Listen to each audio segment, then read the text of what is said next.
بصوا يا جماعه، التصريحات اللي هتشوفوها قدام منكم دي بالصور، بالتصريحات، تصريحات تلفزيونيه على اون تايم سبورت لامير عزمي واحمد الخضري.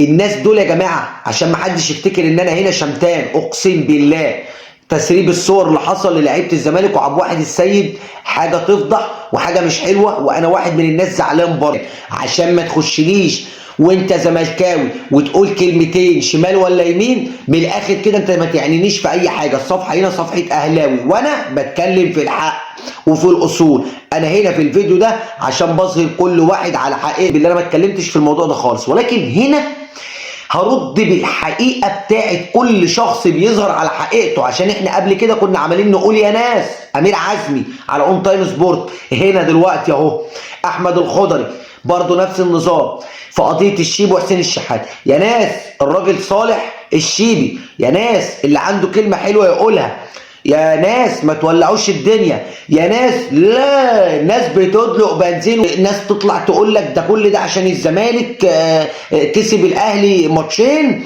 ودي مؤامره، وناس دخلتنا في قصص وسياسه. اقسم بالله العظيم كل ده غباء من جواكم. احنا بس بنفكرك وبنعرفك ايه الفرق ما بيننا وبينك، وان شاء الله المشكله دي تخلص على خير.